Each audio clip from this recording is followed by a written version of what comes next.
मेरे को ये ऐसे कुछ मालूम नहीं था कि मेरे को 12th के बाद क्या करना है। 12th से पहले कुछ नहीं पता था। वो डायरेक्ट ट्रायंगल बना रहे थे, 5 3 4 5 में समझ नहीं है 3 4 5 कैसे हो रहा है। कुछ मार्क्स नहीं आ रहे थे। जो मेरे दोस्त थे उनके लगभग किसी की 680, किसी की 670, 650 प्लस से वैसे चल रहा था। वो मैं सोचा कि मेरे से नहीं हो पाएगा ये, सिलेबस बहुत आगे निकल चुका है। मेरे को कुछ समझ नहीं आ रहा था वहाँ की। जैसे मेरे 556 मार्क्स आए नहीं फर्स्ट अटेम्प्ट में। फिर कुछ मेरे को कोई वो नहीं था बताने वाले कैसे क्या करना है। इससे दादाजी एक्सपायर हो गए तो उस टाइम घर चला गया किया। फिर मेरे 592 मार्क्स आए सेकंड अटेम्प्ट में। फिर डांटने लगी तो क्लास मत आया कर, वो मत क्या कर। फिर मैंने क्लास लेने छोड़ दी। तो नोटिस कर रही थी कि ये पढ़ता नहीं है, क्या करता है, या हमें ये सब ऐसे सब लोग मतलब जहाँ रहता था आंटी बोलती थी घर वालों को बोलूँगी ये करूँगी। टेस्ट होते हैं उसके अंदर उसका मार्क्स 650 से अबव ही रहता है हर बार। और वो हर बार मतलब जैसे एग्जाम आता है उसके आसपास डिप्रेशन में आ जाता है वो। 2-3 दिन पहले उसको ऐसा लगता है कि नहीं होगा, क्या होगा, ये करने से वो डिप्रेशन। और वहाँ जाने से मैं मतलब सिर्फ 4 नंबर से रहा था, सिर्फ 4 नंबर से। एग्जाम टाइम है 2 से 5 के बीच में, उसी टाइम छोड़ना नहीं है। अगर उस टाइम सो गए तो वहाँ भी नींद आएगी रेगुलर। फिर एग्जाम के बाद आए मेरे को उसी टाइम कॉन्फिडेंस आया पेपर करा था उसी टाइम कि हाँ इस बार तो कुछ पता भी नहीं था कि नीट क्या है, ये सब कुछ नहीं लेना देना था मेरे नीट से। मैं कुछ भी नहीं जानता नीट के बारे में। सिर्फ घर वालों ने भेजा था मैं नीट करने के लिए, नीट की प्रिपरेशन के लिए आ गया था मेरे को। लेकिन सेकंड अटेम्प्ट में सर थोड़ा मतलब रात को सोया नहीं ठीक से। और वो जो सोचते हैं ना कि सर कल कब एग्जाम है तो क्या होगा, ये ऐसे सोचना ही नहीं है। अगर ऐसे सोचोगे तो वो भी खराब होना है। और कोचिंग नॉर्मल टेस्ट होते हैं वैसे टेस्ट नहीं गया था। और वो कोचिंग कुछ मैटर नहीं करता सर। ट्यूशन पेपर तो कोई पेपर।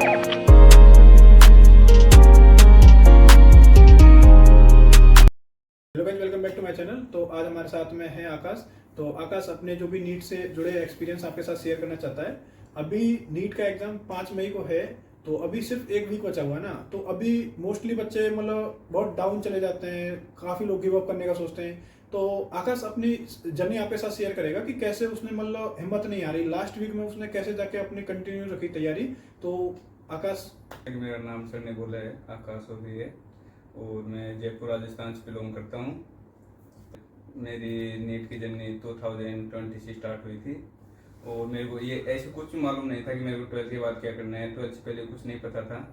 लेकिन पड़ोस में एक भाई था वो नीट की प्रिपरेशन कर रहा था तो उसका नीट में सिलेक्शन हो गया। फिर उसका जैसे नीट में सिलेक्शन हुआ वो मेरे घर आया, उसने बताया सब किया। तो मेरे घर वालों ने मेरे को नीट की प्रिपरेशन करने के लिए बोला। तो मैं नीट की प्रिपरेशन करने के लिए चला गया। मेरे को कुछ मालूम नहीं था कि मेरे को भेज रहे हैं ऐसे। फिर मैं वहाँ चला गया। फिर वहाँ जाने के बाद मैं रिपीटर बेस में पहले उसके पहले मैं कोचिंग में जा रहा था। कोचिंग मेरे को ये मालूम था कि ये शिखर के अंदर एक गुरु कृपा इंस्टीट्यूट है, उसके अंदर मेरे को कोचिंग करना है। लेकिन वो सब लोग गुरु कृपा के लिए मेरे को लेकर जा रहे थे। फिर बाद में जैसे रास्ते में चलते गए एलन दिखा हमारे को। ऐसे किसी को मालूम नहीं था कि एलन शिखर में आ गया है। लेकिन हम जैसे ही देखे एलन मिल गया हमारे को तो हम एलन के अंदर घुस गए। फिर वहाँ जाकर देखा कि हाँ ठीक है, वहाँ फीस वीस स्ट्रक्चर सब लेकर फिर मैंने वहाँ एडमिशन ले लिया।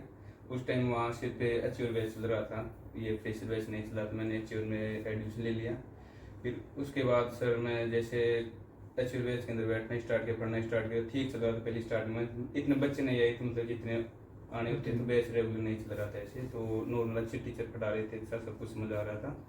वो जैसे प्रॉपर बैच चला तो मेरा मतलब जो फिजिक्स है वो कुछ भी समझ नहीं आ रहा। मैकेनिक्स चल गई, पीछे सर का नाम था, वो कुछ मतलब इतना वो हमें पढ़ा रहे थे कुछ पता नहीं चल रहा था। वो डायरेक्ट ट्रायंगल बना रहे थे, 5 3 4 5 में समझ नहीं है 3 4 5 कैसे हो रहा है। फिर बाद में पता चला कि हाँ ऐसे ऐसे कुछ करके 3 4 5 हो जाता है। फिर थोड़ी थोड़ी धीरे धीरे मैं उनको गालियाँ देने लगा, पीछे बैठ के सब कुछ होने लगे। फिर बाद में जैसे नीट की प्रिपरेशन करते करते मैं लास्ट में पहुंचा तो मेरे कुछ मार्क्स नहीं आ रहे थे। जो मेरे दोस्त थे उनके लगभग किसी की 680, किसी की 670, 650 प्लस से वैसे चल रहा था। वो अच्छी और वैसा वो 5-6 साल के रिपीटर थे, कोई 2 साल का था, कोई 1 साल का था। मैं सोचा कि मेरे से नहीं हो पाएगा ये। फिर मैंने बैच चेंज किया।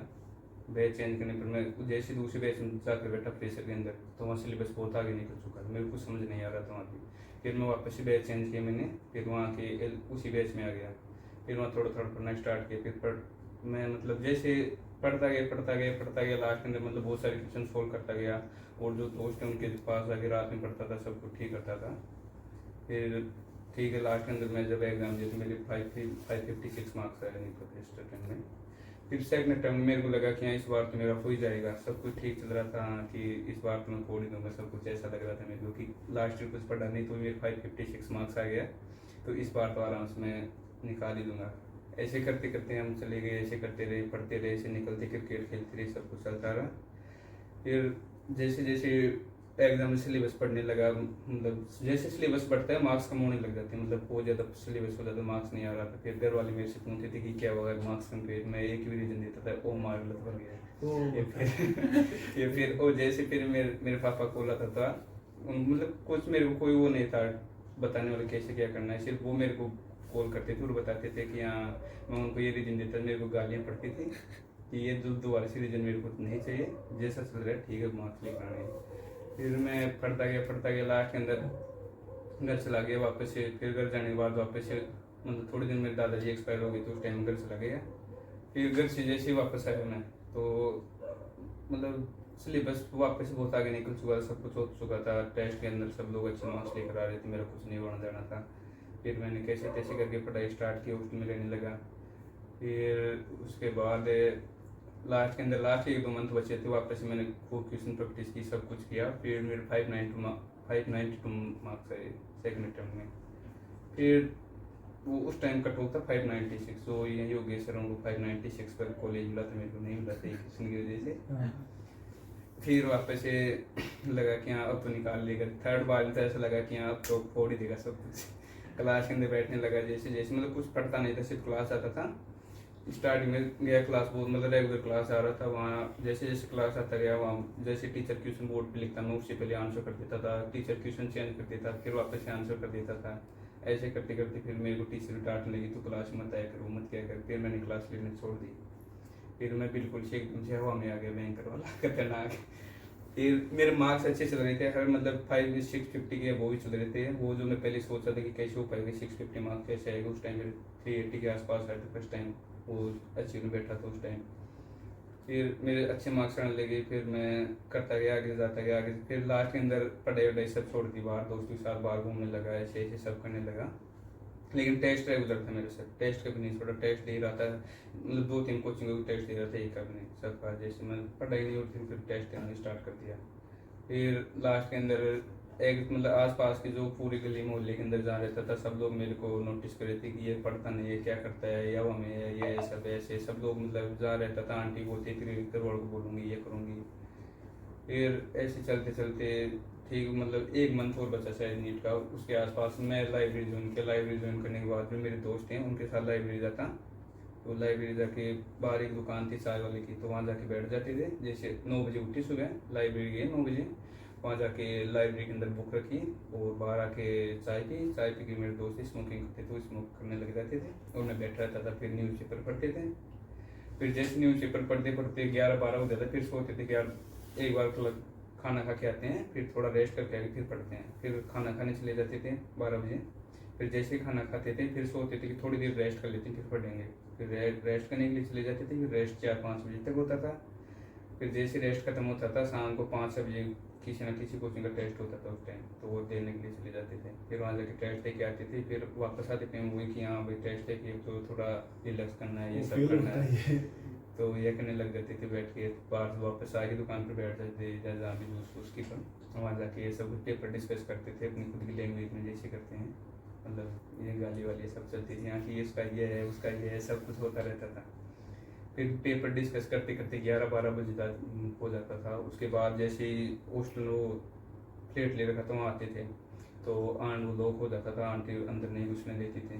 फिर मैं बाहर दोस्तों के साथ ही रहता था।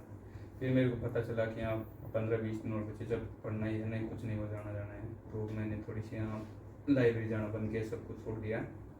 फिर टेस्ट वेस्ट सब देने लगे। फिर उसके बाद मैंने स्टार्ट किया, मतलब लगभग 15 दिन बचे थे, तो उसके बाद मैंने देखा कि हाँ अब तो पढ़ना ही है, सब कुछ करना है। तो वो होता है ना कि जैसे मतलब नीट का एग्जाम जैसे से पास आता है तो मतलब टेंशन होने लग जाती है, ऐसा मन करता है कि यार मेरा तो नहीं होगा, मतलब गिव अप करने का मन करता है। मतलब काफी लोग ऐसे होते हैं ना, मतलब बहुत बुरे बुरे थॉट्स आते हैं, सपने आते हैं कि भाई मेरे से नहीं होगा, मतलब मैं ये कर लूँ, मतलब काफी अलग कदम उठा सकते हैं, गिव अप कर देते हैं कि भाई मेरे नंबर नहीं आ रहे, मेरा तो नहीं होगा, मतलब उनका हो सकता है, लेकिन फिर भी वो मतलब गिव अप कर देता है ना। तो ऐसी कंडीशन है तो आपने क्या किया? ऐसे सर मेरे एक दोस्त थे, तो वो मतलब जैसे एग्जाम आए उसी टाइम वो मतलब वो भयंकर डिप्रेशन, वो मेरे से ज़्यादा मतलब बहुत ज़्यादा वो था, रिपीटर था, 6-7 साल का रिपीटर था, तो वो एकदम से डिप्रेशन में आ गया, वो नीट छोड़ के चला गया। फिर हम भी धीरे धीरे सोचने लगे अब हमारा क्या होगा, ये सब ऐसे सब सोच रहे थे। लेकिन फिर एक दोस्त था, वो सब दोनों मिलकर सोचा कि बस आज इतना ये टॉपिक करना, आज ये टॉपिक करना, एक बार जैसे भी रिवाइज कर हो जाएगा तो फिर सब ठीक हो जाएगा। फिर वो चला गया और हमने रिवीजन स्टार्ट किया। रिवीजन स्टार्ट करते करते लास्ट तक रिवीजन हो गया, 4-5 दिन बस हो गए हमारे पास, 15-20 दिन के अंदर रिवीजन भी हो गया, टाइम भी बच गया।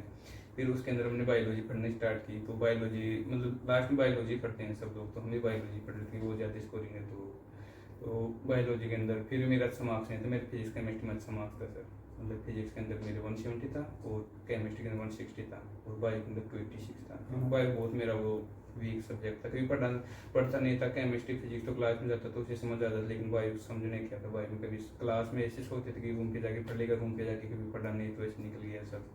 लास्ट के अंदर जैसे एग्जाम के 2-3 दिन बच्चे हम सब लोग आके तो सब तैयार थे कि एग्जाम देना है, अब तो हो ही गया सब कुछ। बहुत सारे लोग डिप्रेशन, लेकिन हमारे 1% डिप्रेशन है, हम सोच नहीं रहे थे एग्जाम के बारे में, कुछ सोचते नहीं थे, ऐसा लगता है हमें थे कि यहाँ फाड़ देंगे, ऐसे करते करते फाड़ दिया। वो होता है ना कि भाई मतलब काफी लोग सोचते हैं कि भाई मैं अगर मेरा नीट एग्जाम क्रैक नहीं हो पाया तो मेरा ऐसे हो जाएगा वैसे हो जाएगा। लेकिन मतलब गाइस जो एक्सपीरियंस वाले बंदे होता है ना, तो मतलब जिनके पास खोने के लिए कुछ नहीं होता लेकिन पाने के लिए सारा जहां होता है। फर्स्ट ड्रॉप में ऐसे डर होता है मेरा सिलेक्शन नहीं हुआ तो क्या होगा, ये होगा। लेकिन जो सेकंड ड्रॉप या थर्ड ड्रॉप लेता है ना, तो उसको मतलब उसको पास ये होता ही नहीं है, उसके पास ये होता है कि अगर मेरे पास खोने के लिए कुछ नहीं है ना, लेकिन अगर मैंने थोड़ा और मेहनत किया तो मैं एमबीबीएस में मिल जाऊंगा, एमबीबीएस मिल जाएगा मेरे को। तो ऐसा ही आकाश के साथ था। जैसे सर एग्जाम का लगभग 2-3 दिन बचा था, मतलब लास्ट टाइम एग्जाम 7 मई को था और 3-4 मई के आसपास सब लोग मतलब एग्जाम देने के लिए निकल रहे थे वहाँ से, तो सब लोग निकल चुके थे। उस टाइम मेरा एक दोस्त है, उसका मतलब हर जो एलिंग टेस्ट होते हैं उसके अंदर उसका मार्क्स 650 से वो भी रहता है हर बार, और वो हर बार मतलब जैसे एग्जाम आता है उसके आसपास डिप्रेशन में आ जाता है। वो 2-3 दिन पहले उसको ऐसा लगता है कि नहीं होगा, क्या होगा, ये करने से वो डिप्रेशन में आ जाता है। वो मतलब एग्जाम फोबिया होता है ना, मतलब एंजाइटी होती है। मतलब जैसे होता है ना कि अगर आपने पूरी साल मेहनत करी ना, तो ऑब्वियस बात है आपको डर होगा यार कि हमने पूरी साल मेहनत करी है, पूरी साल अच्छे से मेहनत करी है यार, कितने सेक्रीफाइस करने होते हैं ना यार कि इसे बेस के लिए ना। तो इतने सारे सेक्रीफाइस करने के बाद भी अगर आप अच्छे से मेहनत करते हो पूरी साल, उसके बाद भी अगर आपका वो जो 3 घंटे जो भी एग्जाम होता है, तो अगर उसमें अच्छा परफॉर्म नहीं कर पाओ तो पूरे साल बर्बाद। ऐसा नहीं कि आपके पास दूसरा मौका है, 1 साल बाद दोबारा मौका आएगा ना, तो यार देख वो होना जरूरी है। और वो होता है, सबको होता है, मेरे को भी हुआ था, तुम्हें भी हुआ है, बाकी सबको भी होता है। तो वो सर मेरे साथ हुआ था जब मैं सेकंड अटेम्प्ट था मेरा, तो उस टाइम लगभग मतलब वो होता है ना कि सर एग्जाम के पहले दिन के यहाँ सबको जल्दी सो जाना है, कुछ नहीं पढ़ाई करनी है, वो सब करना है। तो फिर रोड ने मेरे को सुला दिया 9 बजे खाना खिला के, तो मैं सो गया 9 बजे। फिर उसके बाद जो डेली का हैबिट है सर, मैं वहाँ जब कोचिंग टाइम रहता था तो वहाँ लगभग रात को 12-1 बजे के बाद ही सोता था, लेकिन वहाँ जल्दी 9 बजे सो गया। फिर 9 बजे सोया तो मैं थोड़ा जल्दी मतलब जल्दी के बहुत जल्दी 10-11-12 बजे के आसपास उठ गया। फिर उसके बाद मेरे को नींद नहीं आ रही है सर, मैं मतलब ऐसे सोता जा रहा हूँ कि 1 घंटा हुआ, फिर सोचा कि अब नींद आएगी, फिर घड़ी देख रहा हूँ कि फिर 1 घंटा उठ गया, फिर नींद नहीं, फिर सोचा है सुबह एग्जाम में नींद आएगा, क्या हो गया, सब चल रहा था। फिर ऐसे 3 बज गए, मेरे को नींद नहीं आया, फिर मैं टेबलेट लेके सो गया सर। फिर उसके बाद जैसे एग्जाम में गया और वहाँ जाने से मैं मतलब सिर्फ 4 नंबर से रहा था, सिर्फ 4 नंबर से, मतलब 592 मेरे मार्क्स थे और वहाँ उस टाइम कट ऑफ थी 596, तो उसी की वजह से हो गया। मतलब जैसे डिप्रेशन आ जाती है तो सर थोड़ा ऐसे वो है ना कि यार मतलब पूरी साल में वो भी सर एक क्वेश्चन सही हो जाता तो मैं आज वो सर एक क्वेश्चन में ठीक हो ही जाता, लेकिन मैंने जैसे क्वेश्चन को पढ़ने में गलत पढ़ लिया, ये सब कुछ वो उसी की वजह से हो गया। रात को टाइम पे अच्छे से सोता, सब कुछ ऐसे सोचता ना तो ठीक हो जाता। ये तो मैटर करता है ना कि कुछ भी हो ना, आप पढ़े हो नहीं पढ़े हो, लेकिन एग्जाम देने से पहले एक प्रॉपर स्लिप लेके जाओ ना, प्रॉपर सो के जाओ। वहां जाके आपको मतलब एंजाइटी वगैरह हो रही है तो वो उसका मतलब बहुत ज्यादा नुकसान झेलना पड़ सकता है ना। जैसा कि आप देख सकते हो ना कि सिर्फ एक क्वेश्चन अगर सही हो जाता तो आकाश शायद मेरे बैच में होता, मेरा बैचमेट होता हो मे भी। सर ऐसे नहीं करना कि हाँ अब एग्जाम है तो कल एग्जाम के लिए अभी 7 बजे सो गए, खाना के 9 बजे सो गए, जैसे डेली का प्रॉपर टाइम उसी टाइम सो लेंगे, शेड्यूल होता है ना, प्रॉपर शेड्यूल, मतलब 10 बजे आपको सोते हो तो मतलब इस वीक में जैसे ये एग्जाम टाइम है, जैसे 2 बजे से एग्जाम है तो उस टाइम सोना नहीं है 3-4 घंटे, लेकिन वो जैसे ऐसे हैबिट हो जाती है उस टाइम नींद आती है, वहाँ भी एग्जाम टाइम नींद आती है। मेरे साथ भी हुआ था, फर्स्ट अटेम्प्ट में मेरे साथ ऐसे हुआ था, नींद आ रहा था क्योंकि कोई बताने वाला नहीं था। तो थर्ड अटेम्प्ट मैंने सर ये सब चीज़ें ठीक की थी, यहाँ आराम से सोना है। उस टाइम में थर्ड अटेम्प्ट में ना कर गया, डायरेक्ट एग्जाम देने के लिए गया था। वहाँ जाके एक दिन पहले रुका था मेरे भाई के पास, वहाँ अच्छे से नींद निकाली, 11-12 बजे सोया, सुबह 8-9 बजे उठा तो अच्छी नींद मिल गई मेरे को। और उससे पहले मैंने ये भी सर सब कुछ चेंज कर लिया था कि एग्जाम जो एग्जाम टाइम है 2 से 5 के बीच में, उसी टाइम छोड़ना नहीं है। अगर उस टाइम सोगे तो वहाँ भी नींद आएगी रेगुलर। तो मैं वहाँ चला गया एग्ज़ाम देने के लिए। फिर 2 बजे के आसपास में एग्ज़ाम सेंटर पहुँच गया। और फिर एग्ज़ाम जैसे जैसे दे रहा था, मेरे पास मतलब बहुत ज़्यादा टाइम बच गया था। मैं पेपर करके पहले बैठ गया था आराम से, मेरे पास लगभग आधा घंटा बच गया था। फिर एग्ज़ाम दे के बाहर आए, मेरे को उसी टाइम कॉन्फिडेंस आया, पेपर करा तो उसी टाइम कि हाँ इस बार तो हो गया वो फील आ ही जाता है यार। मतलब जैसे पेपर का लेवल देखते हैं ना, तो मतलब हमें लगता है कि हाँ यार मतलब पेपर हमारा बन गया। हाँ ऐसा उसी टाइम सोच लेता कि हो ही गया। लेकिन ऐसे मतलब जितना एक्सपेक्ट किया था कि इतना मार्क्स आ जाएगा उतना आया नहीं, लेकिन सिलेक्शन हो गया। वही तो आपकी मतलब फर्स्ट अटेम्प्ट में क्या क्या गलती थी? मतलब आप मतलब हमारे व्यूअर्स को, सब्सक्राइबर्स को आप शेयर करना चाहोगे मतलब मेरे मतलब फर्स्ट अटेम्प्ट में मेरी ये गलती थी, या फिर सेकंड अटेम्प्ट में ये थी, मतलब मेरे को प्रॉपर नॉलेज नहीं थी नीट के बारे में, जो भी है आप फर्स्ट अटेम्प्ट में कुछ भी पता भी नहीं था कि नीट क्या है, ये सब कुछ नहीं लेना देना था मेरे नीट से। मैं कुछ भी नहीं जानता नीट के बारे में, सिर्फ घर वालों ने भेजा था, मैं नीट करने के लिए प्रिपरेशन के लिए आ गया था। मेरे को कुछ पता नहीं था, डायरेक्ट वैसे एग्जाम देना है, सब करना है। लेकिन सेकंड अटेम्प्ट में सर थोड़ा मतलब रात को सोया नहीं ठीक से, और वो जो 2 से 5 वाला टाइम था एग्जाम से पहले, उस टाइम में डेली सोता था। उस टाइम मतलब डेली टेस्ट नहीं होते थे, वहाँ सो खाना खा के सो जाता था, तो उस टाइम नींद आने लगी पेपर के टाइम, ये सब था। वो जो जैसे सब लोग सोचते हैं ना कि सर कल कब एग्जाम है तो क्या होगा, ये ऐसे सोचना ही नहीं है। अगर ऐसे सोचोगे तो वो भी खराब होना है। और बिना मतलब इस बार थर्ड अटेम्प्ट में ऐसे कुछ भी नहीं सोचा, सिर्फ बिल्कुल फ्री माइंड गया था, ऐसे भी नहीं सोचा था मेरे एग्जाम है, डायरेक्ट वहाँ जाके एग्जाम के अंदर एग्जाम जैसे कोचिंग नॉर्मल टेस्ट होते हैं वैसे टेस्ट देने गया था, और वो मेरा एग्जाम क्लियर हो गया। मतलब लोग ऐसे एडवाइस करते हैं कि आप हमारा सब्सक्रिप्शन ले लो या आप हमसे पढ़ लो, काफी कोचिंग बोलते हैं हमारा मॉड्यूल ऐसे है, प्रॉपर एनसीईआरटी लाइन है। तो आपने मतलब कोचिंग के मॉड्यूल को वगैरह फॉलो किया था कि प्रॉपर एनसीईआरटी फॉलो करी थी? फिजिक्स में मतलब केमिस्ट्री बायो ऐसे में मैं मतलब बायोलॉजी के अंदर ओनली एनसीईआरटी पढ़ता था, ना क्लास के अंदर किसी टीचर का नहीं पढ़ता था। लेकिन पढ़ना चाहिए सर, मैं पढ़ता नहीं था, मेरे को ऐसा लगता था कि मैं एनसीईआरटी पढ़ के कर दूंगा। और केमिस्ट्री फिजिक्स तो जो क्लास में टीचर पढ़ाता था वो पढ़ता था, और जो एक्स्ट्रा जितने मतलब मोस्टली लगभग बहुत सारे क्वेश्चन सोल्व किए मैंने फिजिक्स केमिस्ट्री के। तो उसके अंदर डेली पेपर देता था फिजिक्स का, तो उसकी वजह से मेरे 170 मार्क्स कर दिए, और 160 उसके अंदर है केमिस्ट्री के अंदर है। वो काफी लोगों को ऐसा लगता है ना कि मतलब जैसे हम ये कोचिंग का टेस्ट सीरीज ज्वाइन कर ले तो वो ज्यादा बेटर है, ये इसका ज्वाइन कर ले तो इसका बेटर है। तो आपको क्या लगता है? कोचिंग कुछ मैटर नहीं करता sir, number of questions matter करता है ना, कि आप जितना प्रैक्टिस करोगे उतना अच्छा होगा सर। वही तो। और आप पीवाईक्यू वगैरह के मतलब जैसे मतलब एक होता है ना भाई इतने साल की पीवाईक्यू कर लो, ऐसे मतलब इतना एक्सपेक्टेड कट हो। वो सर मैंने फिजिक्स और केमिस्ट्री के पहले किए थे, मतलब फर्स्ट टाइम के अंदर, फर्स्ट सेकंड टाइम, लेकिन थर्ड टाइम ऐसा कुछ नहीं किया, सिर्फ पेपर देता था कोचिंग के। और मतलब पेपर तो कोई पेपर नहीं छोड़ा कोचिंग का, तो हर पेपर दिया है, सब कुछ किया है, लेकिन ये क्वेश्चन प्रैक्टिस कुछ नहीं किया। बायोलॉजी के अंदर तो एक क्वेश्चन प्रैक्टिस नहीं किया, उसी की वजह से मेरे 86 मार्क्स है। आप सबका यहाँ तक बने रहने के लिए धन्यवाद, और आकाश को थैंक यू आकाश। और गाइस अगर अच्छा लगे तो आप कमेंट में एक हार्ट ड्रॉप करना आकाश के लिए, और आकाश फ्यूचर में बहुत अच्छा डॉक्टर बनने वाला है। और बने रहिए आप इस सीरीज में, अब अच्छे वीडियो आने वाले हैं इस सीरीज में। तो आप कुछ कहना चाहोगे? तो सर अच्छे से जो भी एग्जाम देने जा रहे हैं उसको बेस्ट ऑफ लक सर, और सब ठीक है। और हम आशा करते हैं कि आप हमारे कॉलेज में आओ, फिर आप वीडियो बना के आपका इंटरव्यू टाइप में डालें, आप भी काफ़ी लोगों को आगे मोटिवेट करो। तो गाइज हम यही चाहते हैं कि आपका एग्जाम अच्छा हो। Best of luck for NEET 2024। Thank you guys, like share subscribe.